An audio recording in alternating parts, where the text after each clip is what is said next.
the right to be rich.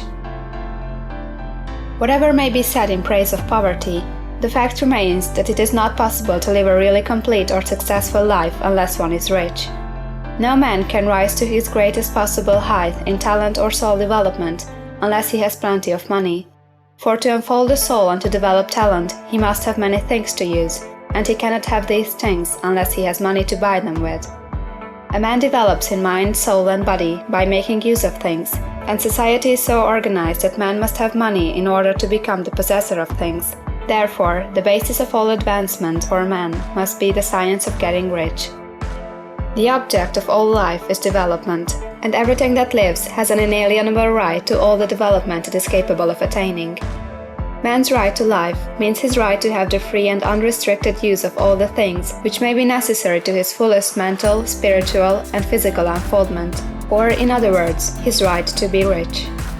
In this book, I shall not speak of riches in a figurative way. To be really rich does not mean to be satisfied or contented with a little. No man ought to be satisfied with a little if he is capable of using and enjoying more. The purpose of nature is the advancement and unfoldment of life, and every man should have all that can contribute to the power, elegance, beauty, and richness of life. To be content with less is sinful. The man who owns all he wants for the living of all the life he is capable of living is rich, and no man who has not plenty of money can have all he wants.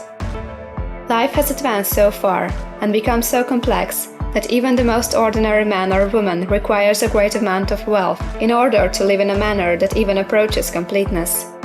Every person naturally wants to become all that they are capable of becoming. This desire to realize innate possibilities is inherent in human nature. We cannot help wanting to be all that we can be. Success in life is becoming what you want to be. You can become what you want to be only by making use of things, and you can have the free use of things only as you become rich enough to buy them. There is nothing wrong in wanting to get rich.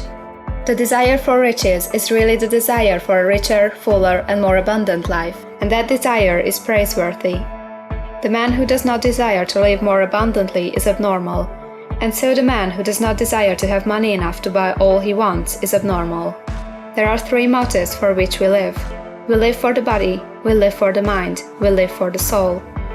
No one of these is better or holier than the other. All are alike desirable, and no one of the three, body, mind, or soul, can live fully if either of the others is cut short of full life and expression. It is not right or noble to live only for the soul and deny mind or body, and it is wrong to live for the intellect and deny body or soul. We are all acquainted with the loathsome consequences of living for the body and denying both mind and soul, and we can see that real life means the complete expression of all that man can give forth through body, mind, and soul. Whatever he can say, no man can be really happy or satisfied unless his body is living fully in every function, and unless the same is true for his mind and his soul. Wherever there is unexpressed possibility or function not performed, there is unsatisfied desire. Desire is possibility seeking expression, or function seeking performance. Man cannot live fully in body without good food, comfortable clothing, and warm shelter, and without freedom from excessive toil.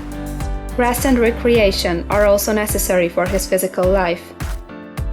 He cannot live fully in mind without books and time to study them, without opportunity to travel and observation, or without intellectual companionship. To live fully in mind, he must have intellectual recreations, and must surround himself with all the objects of art and beauty he is capable of using and appreciating. To live fully in soul, man must have love, and love is denied expression by poverty. A man's highest happiness is found in the bestowal of benefits on those he loves. Love finds its most natural and spontaneous expression in giving. The man who has nothing to give cannot fill his place as a husband or father, as a citizen, or as a man. It is in the use of material things that a man finds full life for his body, develops his mind, and unfolds his soul. It is therefore for supreme importance to him that he should be rich. It is perfectly right that you should desire to be rich. If you are a normal man or woman, you cannot help doing so. It is perfectly right that you should give your best attention to the science of getting rich, for it is the noblest and most necessary of all studies. If you neglect this study, you are derelict in your duty to yourself, to God and humanity. for you can render to God and humanity no greater service than to make the most of yourself.